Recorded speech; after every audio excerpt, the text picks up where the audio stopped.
ਪੰਜਾਬ ਤੋਂ ਚੋਣ ਜਿੱਤਣ ਤੇ ਪੰਜਾਬ ਵਿੱਚ ਹੀ ਨਹੀਂ ਆ ਸਕਦੇ ਭਾਈ ਅੰਮ੍ਰਿਤਪਾਲ ਸਿੰਘ। ਸਰਦਾਰ ਸਿਮਰਨਜੀਤ ਸਿੰਘ ਮਾਨ ਨੇ ਬਾਦਲ ਦਲ ਤੋਂ ਬਾਗੀ ਹੋਏ ਧੜੇ ਬਾਰੇ ਦਿੱਤਾ ਵੱਡਾ ਬਿਆਨ। ਕਿਸਾਨਾਂ ਨੇ ਸਰਕਾਰ ਦੇ ਕਿਸਾਨ ਵਿਰੋਧੀ ਇਲਜ਼ਾਮਾਂ ਦੀ ਕੀਤੀ ਨਿਖੇਧੀ।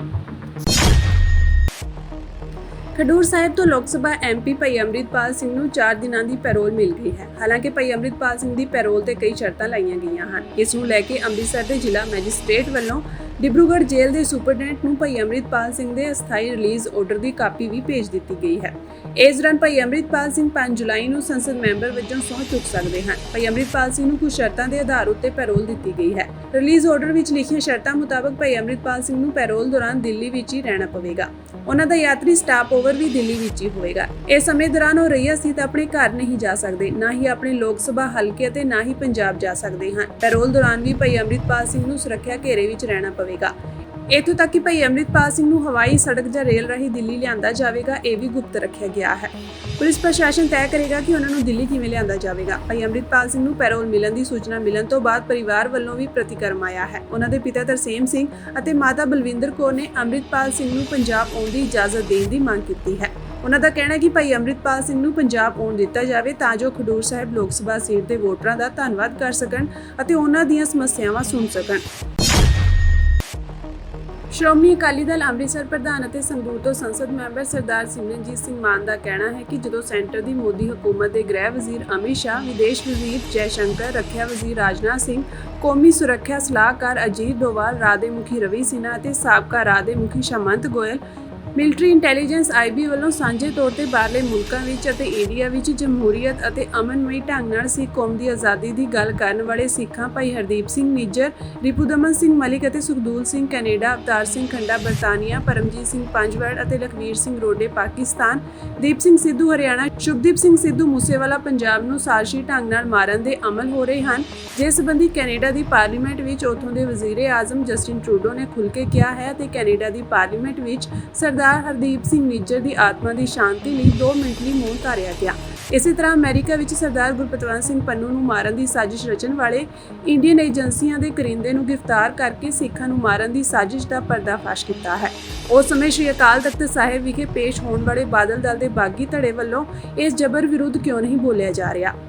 ਉਹਨਾਂ ਕਿਹਾ ਕਿ ਇਹ ਕਹਿ ਰਹੇ ਹਨ ਕਿ ਅਸੀਂ ਪੰਥ ਦੀ ਸੇਵਾ ਕਰਨੀ ਹੈ, ਪਰ ਪੰਥ ਨਾਲ ਅਤੇ ਪੰਜਾਬ ਸੂਬੇ ਨਾਲ ਜੋ ਕੁਝ ਸੈਂਟਰ ਦੇ ਹੁਕਮਰਾਨਾਂ ਅਤੇ ਪੰਜਾਬ ਦੀਆਂ ਸਰਕਾਰਾਂ ਵੱਲੋਂ ਬੇਇਨਸਾਫੀਆਂ, ਵਿਤਕਰੇ, ਜ਼ਬਰ ਕੀਤੇ ਜਾ ਰਹੇ ਹਨ, ਜੇਕਰ ਇਹ ਲੀਡਰਸ਼ਿਪ ਉਸ ਦੇ ਸੱਚ ਨੂੰ ਸਮਝ ਕੇ ਪ੍ਰਵਾਨ ਹੀ ਨਹੀਂ ਕਰੇਗੀ, ਫਿਰ ਪੰਥ ਦੀ ਸੇਵਾ ਕਰਨ ਦੀ ਗੱਲ ਵਿੱਚ ਤਾਂ ਕੋਈ ਵਜ਼ਨ ਹੀ ਨਹੀਂ ਰਹਿ ਜਾਂਦਾ। ਫਿਰ ਇਹ ਪੰਜਾਬ ਤੇ ਪੰਥ ਦੇ ਮਸਲੇ ਕਿਵੇਂ ਹੱਲ ਹੋ ਸਕਣਗੇ। ਉਹਨਾਂ ਕਿਹਾ ਕਿ ਪੰਜਾਬ ਵਿੱਚੋਂ ਚੋਣਾਂ ਜਿੱਤ ਕੇ ਲੋਕ ਸਭਾ ਦੀ 18ਵੀਂ ਪਾਰਲੀਮੈਂਟ ਵਿੱਚ ਦਾਖਲ ਹੋਣ ਵਾਲਿਆਂ ਵਿੱਚ ਕੋਈ ਵੀ ਉਪਰੋਕਤ ਸਿੱਖਾਂ ਨੂੰ ਮਾਰਨ ਦੀ ਨੀਤੀ ਬਾਰੇ ਅਤੇ ਹੁਣ ਤੱਕ ਹੋਣ ਵਾਲੇ ਵਿਤਕਰਿਆਂ ਤੇ ਜ਼ਬਰ ਜ਼ੁਲਮ ਸੰਬੰਧੀ ਬੋਲਣ ਵਾਲਾ ਨਹੀਂ ਹੈ। ਕੇਵਲ ਤੇ ਕੇਵਲ ਸ਼੍ਰੋਮਣੀ ਅਕਾਲੀ ਦਲ ਅੰਮ੍ਰਿਤਸਰ ਇਹਨਾਂ ਗੰਭੀਰ ਮੁੱਦਿਆਂ ਉੱਤੇ ਮਜ਼ਬੂਤੀ ਨਾਲ ਆਵਾਜ਼ ਉਠਾਉਂਦਾ ਰਿਹਾ ਹੈ, ਪਰ ਜਦੋਂ ਪੰਜਾਬੀਆਂ ਤੇ ਸਿੱਖ ਕੌਮ ਨੇ ਸਾਨੂੰ ਹਾਰ ਦੇ ਦਿੱਤੀ ਹੈ, ਫਿਰ ਅਸੀਂ ਆਪਣੀ ਅਜਿਹੀ ਕੌਮੀ ਜ਼ਿੰਮੇਵਾਰੀ ਨੂੰ ਪੂਰਨ ਕਰਨ ਲਈ ਪਾਰਲੀਮੈਂਟ ਵਿੱਚ ਕਿਵੇਂ ਆਵਾਜ਼ ਉਠਾ ਸਕਦੇ ਹਾਂ। ਉਹਨਾਂ ਕਿਹਾ ਕਿ ਸਿੱਖ ਕੌਮ ਦੋਵੇਂ ਸਮੇਂ ਅਰਦਾਸ ਵਿੱਚ ਰਾਜ ਕਰੇਗਾ, ਖਾਲਸਾ ਆਕੀ ਰਹੇ ਨਾ ਕੋਏ ਦੇ ਅਨੁਸਾਰ ਆਪਣੀ ਆਜ਼ਾਦੀ, ਬਾਦਸ਼ਾਹੀ, ਸਿੱਖ ਰਾਜ ਦੀ ਗੱਲ ਵੀ ਕਰਦੀ ਹੈ। ਫਿਰ ਅਸੀਂ ਇਹ ਵੀ ਕਹਿੰਦੇ ਹਾਂ ਕਿ ਸਭ ਸਿੱਖਨ ਕੋ ਹੁਕਮ ਹੈ, ਗੁਰੂ ਮਾਨਿਓ ਗ੍ਰੰਥ। ਫਿਰ ਇਸ ਸਮੁੱਚੀ ਅਜੋਕੀ ਤੇ ਪੁਰਾਤਨ ਲੀਡਰਸ਼ਿਪ ਆਪਣੇ ਇਸ ਮਿਸ਼ਨ ਲਈ ਤਿਆਰੀ ਕਿਉਂ ਨਹੀਂ ਕਰਦੀ। ਜਦੋਂ ਕਿ ਪਾਰਲੀਮੈਂਟ ਵਿੱਚ ਬਹੁ ਗਿਣਤੀ ਵਾਲੇ ਹੁਕਮਰਾਨ ਤੇ 543 MP ਸਾਡੀ ਅਰਦਾਸ ਵਿੱਚ ਪ੍ਰਗਟਾਈਆਂ ਭਾਵਨਾਵਾਂ ਨੂੰ ਅਤੇ ਸਾਨੂੰ ਖਾਲਿਸਤਾਨੀ ਕਹਿੰਦੇ ਹਨ। ਇਸ ਵਿਸ਼ੇ ਤੇ ਨਾ ਤਾਂ ਸਿੱਖ ਲੀਡਰਸ਼ਿਪ ਸੁਹਿਰਦ ਹੁੰਦੀ ਹੈ ਅਤੇ ਨਾ ਹੀ ਆਪਣੇ ਆਜ਼ਾਦ ਬਾਦਸ਼ਾਹੀ ਸਿੱਖ ਰਾਜ ਦੇ ਮਕਸਦ ਦੀ ਪ੍ਰਾਪਤੀ ਲਈ ਇੱਕ ਪਲੇਟਫਾਰਮ ਤੇ ਇਕੱਤਰ ਹੋ ਕੇ ਹਿੰਦੂਤਵ ਰਾਸ਼ਟਰ ਨੂੰ ਸਾਡੇ ਉੱਤੇ ਥੋਪਣ ਦੀ ਤਿਆਰੀ ਕਰਨ ਵਾਲਿਆਂ ਨੂੰ ਮਜ਼ਬੂਤੀ ਨਾਲ ਚੁਣੌਤੀ ਦੇਣ ਦੇ ਫਰਜ਼ ਪੂਰੇ ਕਰਦੀ ਹੈ। ਇਸ ਵਿੱਚ SGPC ਦੇ ਮੌਜੂਦਾ ਪ੍ਰਧਾਨ, ਮੈਂਬਰ, ਬਾਦਲ ਦਲੀਆਂ ਦੇ ਆਗੂ ਅਤੇ ਬਾਗੀ ਹੋਏ ਆਗੂ ਕੁਝ ਨਹੀਂ ਬੋਲ ਰਹੇ। ਜਦੋਂ ਕਿ 14 ਸਾਲਾਂ ਤੋਂ ਸਾਡੀ ਸਿੱਖ ਪਾਰਲੀਮੈਂਟ ਦੇ ਚੋਣ ਪ੍ਰਤੀ ਜਮਹੂਰੀ ਹੱਕ ਨੂੰ ਜਬਰੀ ਕੁਚਲਿਆ ਗਿਆ ਹੈ, ਜਿਸ ਵਿੱਚ ਸੈਂਟਰ ਦੇ ਹੁਕਮਰਾਨਾਂ ਨਾਲ ਇਹ ਉਪਰੋਕਤ ਸਿੱਖ ਲੀਡਰਸ਼ਿਪ ਵੀ ਭਾਈਵਾਲ ਰਹੀ ਹੈ। ਇੱਥੋਂ ਤੱਕ ਹਰਿਆਣਾ ਦੀ SGPC ਵਿੱਚ ਵੀ ਹੁਕਮਰਾਨਾਂ ਨੇ ਆਪਣੇ ਚਹੇਤਿਆਂ ਨੂੰ ਨਾਮਜ਼ਦ ਕਰਕੇ ਸਾਡੀ SGPC ਨੂੰ ਹਿੰਦੂਤਵ ਰੂਪ ਦੇਣ ਦੇ ਅਮਲ ਕੀਤੇ ਜਾ ਰਹੇ ਹਨ। ਇੱਥੇ ਬਸ ਨਹੀਂ, ਸਾਡੇ ਤਖਤ ਸ੍ਰੀ ਹਜ਼ੂਰ ਸਾਹਿਬ ਅਤੇ ਤਖਤ ਸ੍ਰੀ ਪਟਨਾ ਸਾਹਿਬ ਦੀਆਂ ਪ੍ਰਬੰਧਕ ਕਮੇਟੀਆਂ ਵਿੱਚ ਜਿੱਥੇ ਸਿੱਖਾਂ ਦੀ ਬਹੁ ਗਿਣਤੀ ਰਹੀ ਹੈ, ਉਸ ਨੂੰ ਘਟਾ ਕੇ ਹਿੰਦੂਤਵ ਸੋਚ ਵਾਲਿਆਂ ਨੂੰ ਪ੍ਰਬੰਧ ਸੌਂਪਣ ਦੇ ਅਤੇ ਸਿੱਖਾਂ ਦੇ ਮਨਾਂ ਨੂੰ ਠੇਸ ਪਹੁੰਚਾਉਣ ਦੀਆਂ ਕਾਰਵਾਈਆਂ ਹੋ ਰਹੀਆਂ ਹਨ।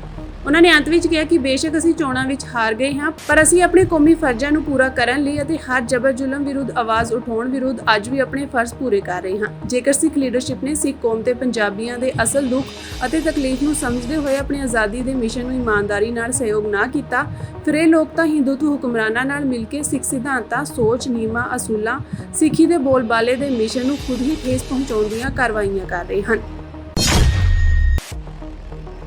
ਕਿਸਾਨ ਮਜ਼ਦੂਰ ਮੋਰਚਾ ਤੇ ਸੰਯੁਕਤ ਕਿਸਾਨ ਮੋਰਚਾ ਗੈਰ ਸਿਆਸੀ ਵੱਲੋਂ ਚਲਾਇਆ ਜਾ ਰਿਹਾ ਦਿੱਲੀ ਅੰਦੋਲਨ 141 ਦਿਨਾਂ ਤੋਂ ਚੱਲ ਰਿਹਾ ਹੈ ਅਤੇ ਜਦੋਂ ਤੱਕ ਇਸ ਦੀਆਂ ਮੰਗਾਂ ਨਹੀਂ ਮੰਨੀਆਂ ਜਾਂਦੀਆਂ ਉਦੋਂ ਤੱਕ ਅੰਦੋਲਨ ਜਾਰੀ ਰਹੇਗਾ।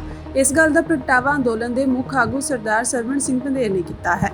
ਉਹਨਾਂ ਕਿਹਾ ਕਿ ਹਰਿਆਣਾ ਦੇ ਟਰਾਂਸਪੋਰਟ ਮੰਤਰੀ ਨੇ ਕਿਹਾ ਹੈ ਕਿ ਕਿਸਾਨ ਮੋਰਚੇ ਕਾਰਨ ਆਉਣ ਜਾਣ ਵਾਲੇ ਰਸਤੇ ਜਾਮ ਹਨ। ਇਹ ਦੋਸ਼ ਬਿਲਕੁਲ ਬੇਬੁਨਿਆਦ ਹੈ। ਪੂਰੀ ਦੁਨੀਆ ਜਾਣਦੀ ਹੈ ਕਿ ਹਰਿਆਣਾ ਤੇ ਕੇਂਦਰ ਸਰਕਾਰ ਨੇ ਸੜਕ ਤੇ ਕੰਧਾਂ ਖੜੀਆਂ ਕੀਤੀਆਂ ਹਨ। ਉਹਨਾਂ ਕਿਹਾ ਕਿ ਅਸੀਂ ਅੱਜ ਵੀ ਕਹਿੰਦੇ ਹਾਂ ਕਿ ਸੜਕ ਨੂੰ ਖੋਲ੍ਹਿਆ ਜਾਵੇ ਤੇ ਕੱਲ ਜਦੋਂ ਮੋਦੀ ਜੀ ਸੰਸਦ ਵਿੱਚ ਸੰਵਿਧਾਨ ਦੀ ਗੱਲ ਕਰ ਰਹੇ ਸਨ ਤਾਂ ਇਹ ਦੱਸਿਆ ਜਾਵੇ ਕਿ ਇਹ ਰਾਸ਼ਟਰੀ ਰਾਜਮਾਰਗ ਸੰਵਿਧਾਨ ਦੀ ਕਿਸ ਧਾਰਾ ਦੇ ਅਧੀਨ ਕੰਧਾਂ ਕੱਢ ਕੇ ਬੰਦ ਕੀਤੇ ਹਨ। ਉਹਨਾਂ ਕਿਹਾ ਕਿ ਆਮ ਲੋਕਾਂ ਤੇ ਵਪਾਰੀਆਂ ਦੀਆਂ ਮੁਸ਼ਕਲਾਂ ਦੇ ਮੱਦੇਨਜ਼ਰ ਸਰਕਾਰ ਨੂੰ ਤੁਰੰਤ ਸੜਕਾਂ ਨੂੰ ਖੋਲ੍ਹਣਾ ਚਾਹੀਦਾ ਹੈ ਅਤੇ ਕਿਸਾਨ ਜਥੇਬੰਦੀਆਂ ਨੂੰ ਕੋਈ ਇਤਰਾਜ਼ ਨਹੀਂ ਹੈ। ਉਹਨਾਂ ਕਿਹਾ ਕਿ ਅੱਜ ਤੱਕ ਦਿੱਲੀ ਦੇ ਪ੍ਰਦੂਸ਼ਣ ਦੀ ਸਮੱਸਿਆ ਦਾ ਦੋਸ਼ ਪੰਜਾਬ ਵਿੱਚ ਪਰਾਲੀ ਸਾੜਨ ਤੇ ਮੜਿਆ ਗਿਆ ਹੈ, ਜਿਸ ਤੇ ਐਨਜੀਟੀ ਨੇ ਸਪਸ਼ਟ ਜਵਾਬ ਦਿੱਤਾ ਹੈ ਕਿ ਦਿੱਲੀ ਦਾ ਪ੍ਰਦੂਸ਼ਣ ਇੱਕ ਸਥਾਨਕ ਸਮੱਸਿਆ ਹੈ ਅਤੇ ਇਹਨਾਂ 'ਚੋਂ ਜ਼ਿਆਦਾਤਰ ਆਵਾਜਾਈ ਦੇ ਸਾਧਨਾਂ ਕਾਰਨ ਹੈ। ਉਹਨਾਂ ਕਿਹਾ ਕਿ ਕਿਸਾਨ ਪਰਾਲੀ ਸਾੜਨਾ ਹੀ ਨਹੀਂ ਚਾਹੁੰਦਾ, ਜਿਸ ਲਈ ਸਾਡੇ ਤੇ ਦੋਸ਼ ਲੱਗੇ ਹਨ। ਅਸੀਂ ਉਹਨਾਂ ਦੇ ਦੋਸ਼ੀ ਨਹੀਂ ਸੀ। ਉਹਨਾਂ ਕਿਹਾ ਕਿ ਇਮਾਨਦਾਰੀ ਤੇ ਮਾਣ ਕਰਨ ਵਾਲੀ ਮੋਦੀ ਸਰਕਾਰ ਭ੍ਰਿਸ਼ਟਾਚਾਰ ਵਿੱਚ ਡੁੱਬੀ ਹੋਈ ਹੈ, ਜਿਸ ਵਿੱਚ ਨੀਟ ਚੋਣ ਵੰਡ ਤੋਂ ਲੈ ਕੇ ਰਾਫੇਲ ਤੱਕ ਸਭ ਕੁਝ ਸ਼ਾਮਿਲ ਹੈ। ਅੰਤ ਵਿੱਚ ਉਹਨਾਂ ਨੇ ਕੱਲ ਹਾਥਰਸ ਵਿੱਚ ਹੋਏ ਦਰਦਨਾਕ ਹਾਦਸੇ ਤੇ ਸਾਰੇ ਪਰਿਵਾਰਾਂ ਨਾਲ ਹਮਦਰਦੀ ਪ੍ਰਗਟ ਕੀਤੀ ਅਤੇ ਜ਼ਖਮੀਆਂ ਦੇ ਜਲਦੀ ठीक ਹੋਣ ਦੀ ਕਾਮਨਾ ਵੀ ਕੀਤੀ। जो दोनों फोरमों की ओर से दिल्ली आंदोलन 2 शुरू किया गया है, आज उसका 141वां दिन चल रहा है और बिल्कुल भरपूर अपनी मांगे मनाने तक ये मोर्चा जारी रहेगा। और जो कल हमने बयान सुना हरियाणा के मिनिस्टर ट्रांसपोर्ट मिनिस्टर हैं गोयल जी, अंबाला से आते हैं, उन्होंने कहा कि जो किसानों का ये मोर्चा चल रहा है, इस मोर्चे के कारण जो आने जाने का रास्ता है वो रुका हुआ है। तो कल उन्होंने केंद्रीय खेतीबाड़ी मंत्री से मीटिंग की और उन्होंने अनुरोध किया खेतीबाड़ी मंत्री से कि किसानों से बातचीत की जाए।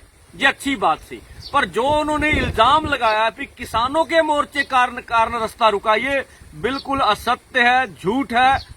ट्रांसपोर्ट मिनिस्टर साहब और केंद्र की मोदी सरकार ने ये जो हाईवे है, नेशनल हाईवे, इनके ऊपर दीवारें निकाल कर हमारे ऊपर बल प्रयोग कर ये रास्ता अवरुद्ध किया हुआ है। तो मैं कहना चाहता हूं, हम आज भी अनुरोध करते हैं सरकार के भी जितनी जल्दी हो सके ये रास्ता खोला जाए। हम ये सवाल करते, कल माननीय प्रधानमंत्री जी पार्लियामेंट में बोल रहे थे, संविधान की रक्षा की बात कर रहे थे, तो हम तो ये सवाल करेंगे माननीय प्रधानमंत्री जी से कि आप बताएं कि कौन से संविधान के थ्रू जो नेशनल हाईवे हैं उनके ऊपर दीवारें निकाली गई, हमें दिल्ली जाके प्रदर्शन क्यों नहीं करने दिया जा रहा। ये बातें अभी रहती हैं।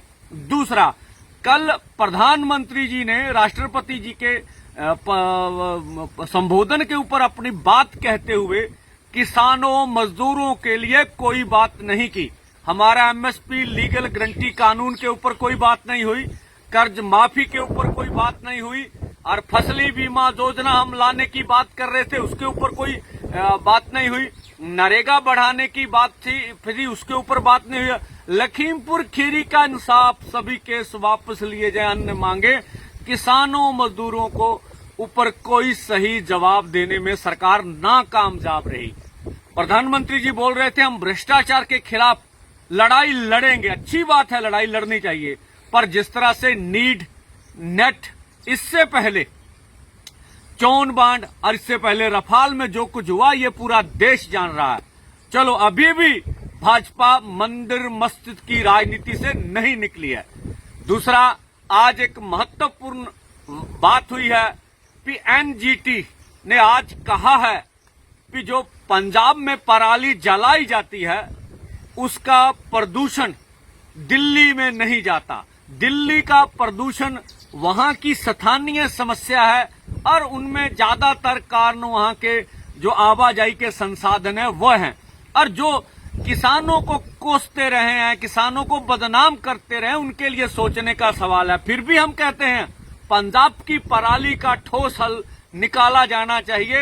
हम उसके लिए दोषी नहीं थे जिसके लिए हमें कोसा जाता रहा है। जो कल हाथरस में दुखद दुर्घटना हुई, उन सभी परिवारों से हमारा स्नेह है कि भगवान जल्दी जो घायल है उनको सुरक्षित करें और सरकार पूरी तरह उस जो कुछ वहां घटा नाकाम जब रही है। डबल इंजन वाली सरकार है। ਪਿਛਲੇ ਮਹੀਨੇ ਚੰਡੀਗੜ੍ਹ ਹਵਾਈ ਅੱਡੇ ਤੇ ਅਦਾਕਾਰਾ ਤੇ ਭਾਜਪਾ ਸੰਸਦ ਮੈਂਬਰ ਕੰਗਨਾ ਰਣੌਤ ਨੂੰ ਥੱਪੜ ਮਾਰਨ ਵਾਲੀ CISF ਕਾਂਸਟੇਬਲ ਕੁਲਵਿੰਦਰ ਕੌਰ ਦਾ ਬੰਗਲੁਰੂ ਯੂਨਿਟ ਵਿੱਚ ਤਬਾਦਲਾ ਕਰ ਦਿੱਤਾ ਗਿਆ ਹੈ। ਕੁਲਵਿੰਦਰ ਕੌਰ ਜਾਂਚ ਪੂਰੀ ਹੋਣ ਤੱਕ ਮੁਅੱਤਲ ਚੱਲ ਰਹੀ ਹੈ। ਉਸ ਨੂੰ ਘਟਨਾ ਮਗਰੋਂ 6 ਜੂਨ ਨੂੰ ਕੇਂਦਰੀ ਹਥਿਆਰਬੰਦ ਪੁਲਿਸ ਬਲ ਚੋਂ ਮੁਅੱਤਲ ਕਰ ਦਿੱਤਾ ਗਿਆ ਸੀ। ਕੇਂਦਰੀ ਉਦਯੋਗਿਕ ਸੁਰੱਖਿਆ ਬਲ ਦੀ ਸ਼ਿਕਾਇਤ ਤੇ ਕੁਲਵਿੰਦਰ ਕੌਰ ਖਿਲਾਫ FIR ਵੀ ਦਰਜ ਕੀਤੀ ਗਈ ਸੀ। ਸੂਤਰਾਂ ਨੇ ਕਿਹਾ ਕਿ ਅਨੁਸ਼ਾਸਨੀ ਜਾਂਚ ਬਕਾਇਆ ਹੋਣ ਦਰਮਿਆਨ ਕੁਲਵਿੰਦਰ ਕੌਰ ਨੂੰ ਕਰਨਾਟਕ ਦੀ ਰਾਜਧਾਨੀ ਵਿੱਚ 10ਵੀਂ ਰਿਜ਼ਰਵ ਬਟਾਲੀਅਨ ਵਿੱਚ ਭੇਜਿਆ ਗਿਆ ਹੈ। ਉਨ੍ਹਾਂ ਕਿਹਾ ਕਿ ਜਾਂਚ ਚੱਲ ਰਹੀ ਹੋਣ ਕਾਰਨ ਘਟਨਾ ਦੇ ਤੁਰੰਤ ਬਾਅਦ ਹੀ ਉਸ ਦਾ ਤਬਾਦਲਾ ਕਰ ਦਿੱਤਾ ਗਿਆ ਸੀ। ਸੂਤਰਾਂ ਨੇ ਕਿਹਾ ਕਿ ਮਾਮਲੇ ਦੀ ਜਾਂਚ ਸੀਨੀਅਰ ਕਮਾਂਡੈਂਟ ਰੈਂਕ ਦੇ ਅਧਿਕਾਰੀ ਵੱਲੋਂ ਕੀਤੀ ਜਾ ਰਹੀ ਹੈ ਅਤੇ ਕਾਂਸਟੇਬਲ ਹਵਾਈ ਅੱਡੇ ਤੇ ਘਟਨਾ ਸਮੇਂ ਮੌਜੂਦ ਉਸ ਦੇ ਸਾਥੀਆਂ, ਸ਼ਿਫਟ ਇੰਚਾਰਜ ਅਤੇ 에ਅਰਲਾਈਨ ਦੇ ਕੁਝ ਅਧਿਕਾਰੀਆਂ ਦੇ ਬਿਆਨ ਵੀ ਦਰਜ ਕੀਤੇ ਜਾ ਰਹੇ ਹਨ। ਉਨ੍ਹਾਂ ਕਿਹਾ ਕਿ ਜਾਂਚ ਨੂੰ ਹਾਲੇ ਕੁਝ ਸਮਾਂ ਲੱਗੇਗਾ, ਜਿਸ ਮਗਰੋਂ ਢੁਕਵਾਂ ਫੈਸਲਾ ਲਿਆ ਜਾਵੇਗਾ। ਕਪੂਰਥਲਾ ਜ਼ਿਲ੍ਹੇ ਦੀ ਕੁਲਵਿੰਦਰ ਕੌਰ 2009 ਵਿੱਚ CISF ਵਿੱਚ ਭਰਤੀ ਹੋਈ ਸੀ ਅਤੇ ਉਹ 2021 ਤੋਂ ਚੰਡੀਗੜ੍ਹ ਹਵਾਈ ਅੱਡੇ ਤੇ ਹਥਿਆਰਬੰਦ ਸੁਰੱਖਿਆ ਬਲ ਦੇ ਐਵੀਏਸ਼ਨ ਸੁਰੱਖਿਆ ਗਰੁੱਪ ਨਾਲ ਜੁੜੀ ਹੋਈ ਸੀ। ਉਸ ਖਿਲਾਫ ਹੁਣ ਤੱਕ ਕੋਈ ਵਿਜੀਲੈਂਸ ਜਾਂਚ ਨਹੀਂ ਹੋਈ ਸੀ ਅਤੇ ਨਾ ਹੀ ਉਸ ਨੂੰ ਕੋਈ ਸਜ਼ਾ ਮਿਲੀ ਹੈ। ਉਸ ਦਾ ਪਤੀ ਵੀ ਚੰਡੀਗੜ੍ਹ ਹਵਾਈ ਅੱਡੇ ਤੇ ਤੈਨਾਤ ਰਿਹਾ ਸੀ। ਕਿਸਾਨ ਅੰਦੋਲਨ ਦੌਰਾਨ ਕੰਗਨਾ ਰਣੌਤ ਵੱਲੋਂ ਕੀਤੀਆਂ ਗਈਆਂ ਟਿੱਪਣੀਆਂ ਤੋਂ ਕੁਲਵਿੰਦਰ ਕੌਰ ਨਾਰਾਜ਼ ਸੀ। ਭਾਰਤ ਦੇ ਪੂੰਜੀ ਬਾਜ਼ਾਰ ਤੇ ਨਜ਼ਰ ਰੱਖਣ ਵਾਲੇ ਪ੍ਰਸ਼ਾਸਕ ਸੇਬੀ ਨੇ ਅਮਰੀਕੀ ਕੰਪਨੀ ਹਿਡਨਬਰਗ ਰਿਸਰਚ ਨੂੰ ਅਡਾਨੀ ਗਰੁੱਪ ਦੇ ਸ਼ੇਅਰਾਂ ਤੇ ਦਾਅ ਲਾਉਣ ਵਿੱਚ ਕਥਿਤ ਬੇਨੀਮੀਆਂ ਦੇ ਮਾਮਲੇ ਵਿੱਚ ਕੀ ਦਾਅਵਿਆਂ ਸੰਬੰਧੀ ਕਾਰਨ ਦੱਸੋ ਨੋਟਿਸ ਜਾਰੀ ਕੀਤਾ ਹੈ। ਹਿਡਨਬਰਗ ਨੇ ਅਡਾਨੀ ਗਰੁੱਪ ਦੇ ਸ਼ੇਅਰਾਂ ਦੇ ਭਾਅ ਵਿੱਚ ਹੇਰਾਫੇਰੀ ਤੇ ਵਿੱਤੀ ਗੜਬੜੀਆਂ ਦਾ ਦੋਸ਼ ਲਾਉਂਦਿਆਂ ਇੱਕ ਰਿਪੋਰਟ ਜਾਰੀ ਕੀਤੀ ਸੀ। ਅਮਰੀਕੀ ਕੰਪਨੀ ਨੇ ਦੱਸਿਆ ਕਿ ਸੇਬੀ ਨੇ ਉਸ ਨੂੰ ਕਾਰਨ ਦੱਸੋ ਨੋਟਿਸ ਭੇਜਿਆ ਹੈ। ਉਸ ਨੇ ਇਸ ਨੋਟਿਸ ਨੂੰ ਬੇਤੁਕਾ ਤੇ ਪਹਿਲਾਂ ਤੋਂ ਤੈਅ ਮੰਤਵ ਨੂੰ ਪੂਰਾ ਕਰਨ ਲਈ ਤਿਆਰ ਕੀਤਾ ਗਿਆ ਕਰਾਰ ਦਿੱਤਾ। ਉਸ ਨੇ ਕਿਹਾ ਕਿ ਇਹ ਭਾਰਤ ਵਿੱਚ ਸ਼ਕਤੀਸ਼ਾਲੀ ਲੋਕਾਂ ਵੱਲੋਂ ਕੀਤੇ ਗਏ ਭ੍ਰਿਸ਼ਟਾਚਾਰ ਤੇ ਧੋਖਾਧੜੀ ਦੇ ਮੁੱਦੇ ਨੂੰ ਉਭਾਰਨ ਵਾਲਿਆਂ ਨੂੰ ਚੁੱਪ ਕਰਵਾਉਣ ਤੇ ਡਰਾਉਣ ਦਾ ਯਤਨ ਹੈ। ਅਮਰੀਕੀ ਕੰਪਨੀ ਨੇ ਕਿਹਾ ਕਿ ਉਸ ਨੂੰ 27 ਜੂਨ ਨੂੰ ਸੇਬੀ ਤੋਂ ਇੱਕ ਈਮੇਲ ਮਿਲੀ ਸੀ ਅਤੇ ਬਾਅਦ ਵਿੱਚ ਇੱਕ ਕਾਰਨ ਦੱਸੋ ਨੋਟਿਸ ਵੀ ਭੇਜਿਆ ਗਿਆ, ਜਿਸ ਵਿੱਚ ਭਾਰਤੀ ਨਿਯਮਾਂ ਦੀ ਸ਼ੱਕੀ ਉਲੰਘਣਾ ਦਾ ਜ਼ਿਕਰ ਸੀ। ਕੰਪਨੀ ਨੇ ਕਿਹਾ ਕਿ ਅਡਾਨੀ ਗਰੁੱਪ ਅੱਜ ਤੱਕ ਸਾਡੀ ਰਿਪੋਰਟ ਵਿੱਚ ਲਾਏ ਗਏ ਦੋਸ਼ਾਂ ਦਾ ਜਵਾਬ ਦੇਣ ਵਿੱਚ ਸਫਲ ਰਿਹਾ ਹੈ। ਬਿਹਾਰ ਵਿੱਚ ਮੌਨਸੂਨ ਦੀ ਬਾਰਿਸ਼ ਸ਼ੁਰੂ ਹੁੰਦੇ ਹੀ ਪੁਲ ਡਿੱਗਣ ਦਾ ਮਾਮਲਾ ਸਾਹਮਣੇ ਆਇਆ ਹੈ। ਮੀਂਹ ਤੋਂ ਪਹਿਲਾਂ ਹੀ ਕਈ ਪੁਲ ਢਹਿ ਗਏ ਹਨ। ਬਰਸਾਤ ਦੇ ਮੌਸਮ ਵਿੱਚ ਰਫ਼ਤਾਰ ਵੱਧ ਗਈ ਹੈ। ਇੱਕ ਦਿਨ ਵਿੱਚ 5 ਪੁਲ ਨੁਕਸਾਨੇ ਗਏ ਹਨ। ਵੀਰਵਾਰ ਨੂੰ ਵੀ ਸੂਬੇ ਦੇ ਛਪਰਾ ਵਿੱਚ ਪੁਲ ਡਿੱਗਣ ਦੀ ਘਟਨਾ ਵਾਪਰੀ ਸੀ। ਬੁੱਧਵਾਰ ਨੂੰ ਜਨਤਾ ਬਾਜ਼ਾਰ ਵਿੱਚ ਪੁਲ ਨਦੀ ਦੇ ਵਹਿਣ ਦੀ ਚਰਚਾ ਅਜੇ ਖਤਮ ਨਹੀਂ ਹੋਈ ਸੀ ਕਿ ਵੀਰਵਾਰ ਸਵੇਰੇ ਬਾਣੀਆਪੁਰ ਦੇ ਸਰਿਆ ਵਿੱਚ ਬਣਿਆ ਪੇਂਡੂ ਪੁਲ ਡਿੱਗ ਗਿਆ ਅਤੇ ਪੁਲ ਦਾ ਵਿਚਕਾਰਲਾ ਹਿੱਸਾ ਪੂਰੀ ਤਰ੍ਹਾਂ ਨੁਕਸਾਨਿਆ ਗਿਆ। ਇਹ ਸੂਚਨਾ ਮਿਲਦੇ ਹੀ ਨਵੀਂ ਚਰਚਾ ਸ਼ੁਰੂ ਹੋ ਗਈ। ਦਰਅਸਲ ਬਿਹਾਰ ਵਿੱਚ 15 ਦਿਨਾਂ ਵਿੱਚ 10 ਪੁਲ ਟੁੱਟ ਚੁੱਕੇ ਹਨ। ਇਹ ਮਾਮਲਾ ਸੁਪਰੀਮ ਕੋਰਟ ਤੱਕ ਪਹੁੰਚ ਗਿਆ ਹੈ। ਕੇਂਦਰੀ ਮੰਤਰੀ ਜਿਤਨ ਰਾਮ ਮਾਂਝੀ ਨੇ ਇਸ ਨੂੰ ਸਾਜ਼ਿਸ਼ ਦੱਸਦਿਆਂ ਜਾਂਚ ਦੀ ਮੰਗ ਕੀਤੀ ਹੈ। ਛਪਰਾ ਦੇ ਬਨੀਆਪੁਰ ਵਿੱਚ ਢਾਇਆ ਗਿਆ ਇਹ ਪੁਲ ਸਤੂਆ ਅਤੇ ਸਰਿਆ ਪੰਚਾਇਤ ਨੂੰ ਜੋੜਨ ਵਾਲਾ ਇੱਕ ਪੇਂਡੂ ਪੁਲ ਹੈ, ਜਿਸ ਦਾ ਨਿਰਮਾਣ ਸਾਲ 2019 ਵਿੱਚ ਲਗਭਗ 7.5 ਲੱਖ ਰੁਪਏ ਦੀ ਲਾਗਤ ਨਾਲ ਕੀਤਾ ਗਿਆ ਸੀ। ਪੁਲ ਦੇ ਬਣਨ ਨਾਲ ਦੋ ਪੰਚਾਇਤਾਂ ਤੋਂ ਇਲਾਵਾ ਕਈ ਪਿੰਡਾਂ ਦੇ ਲੋਕਾਂ ਦੀ ਆਵਾਜਾਈ ਸੁਖਾਲੀ ਹੋ ਗਈ ਸੀ। ਹਾਲਾਂਕਿ ਸਥਾਨਕ ਜ਼ਮੀਨੀ ਵਿਵਾਦ ਕਾਰਨ ਪੁਲ ਦੇ ਨੇੜੇ ਸੜਕ ਦਾ ਨਿਰਮਾਣ ਰੋਕ ਦਿੱਤਾ ਗਿਆ ਸੀ। ਵੀਰਵਾਰ ਨੂੰ ਪੁਲ ਦੇ ਡਿੱਗਣ ਤੋਂ ਬਾਅਦ ਲੋਕ ਚਿੰਤਿਤ ਦਿਖਾਈ ਦੇ ਰਹੇ ਹਨ। ਕਿਹਾ ਜਾਂਦਾ ਹੈ ਕਿ ਇਹ ਪੁਲ ਗੰਡਕੀ ਨਦੀ ਤੇ ਬਣਿਆ ਹੈ। ਕੁਝ ਦਿਨ ਪਹਿਲਾਂ ਹੀ ਨਦੀ ਦੀ ਸਫਾਈ ਕੀਤੀ ਗਈ ਹੈ। ਕੇਂਦਰੀ ਗੁਰੂ ਸਿੰਘ ਸਭਾ ਸੁਸਾਇਟੀ ਨੇ ਜੋਧਪੁਰ ਵਿੱਚ ਪ੍ਰੀਖਿਆ ਦੌਰਾਨ ਸਿੱਖ ਲੜਕੀਆਂ ਨੂੰ ਸਜ਼ਾ ਦੇਣ ਦੇ ਵਿਰੋਧ ਵਿੱਚ ਕਲੈਕਟਰ ਡਾਕਟਰ ਰਵਿੰਦਰ ਗੋਸਵਾਮੀ ਨੂੰ ਮੰਗ ਪੱਤਰ ਸੌਂਪਿਆ। ਸੁਸਾਇਟੀ ਦੇ ਪ੍ਰਧਾਨ ਧਰਮੀਤ ਸਿੰਘ ਬੇਦੀ ਨੇ ਕਲੈਕਟਰ ਨੂੰ ਬੇਨਤੀ ਕੀਤੀ ਕਿ ਸੰਵਿਧਾਨ ਦੀ ਧਾਰਾ 25 ਅਨੁਸਾਰ ਸਿੱਖ ਕੌਮ ਨੂੰ ਧਾਰਮਿਕ ਆਜ਼ਾਦੀ ਮੰਨਣ ਦੀ ਖੁੱਲ੍ਹ ਦਿੱਤੀ ਗਈ ਹੈ। ਹਾਲ ਹੀ ਵਿੱਚ ਜੋਧਪੁਰ ਵਿੱਚ ਕਕਾਰ ਪਹਿਨਣ ਵਾਲੇ ਸਿੱਖ ਵਿਦਿਆਰਥੀਆਂ ਨੂੰ ਇਮਤਿਹਾਨਾਂ ਦੌਰਾਨ ਪਰੇਸ਼ਾਨ ਕੀਤਾ ਗਿਆ ਹੈ, ਜਿਸ ਕਾਰਨ ਸਿੱਖ ਕੌਮ ਨੂੰ ਠੇਸ ਪਹੁੰਚੀ ਹੈ। ਕਲੈਕਟਰ ਨੇ ਕਿਹਾ ਕਿ ਅਸੀਂ ਪਹਿਲਾਂ ਹੀ ਸਾਰਿਆਂ ਨੂੰ ਇਸ ਹੁਕਮ ਦੀ ਪਾਲਣਾ ਕਰਨ ਤੇ ਪਾਬੰਦੀ ਲਗਾ ਦਿੱਤੀ ਹੈ। ਜੇਕਰ ਅਜਿਹੀ ਘਟਨਾ ਵਾਪਰਦੀ ਹੈ ਤਾਂ ਸਖਤ ਕਾਰਵਾਈ ਕੀਤੀ ਜਾਵੇਗੀ।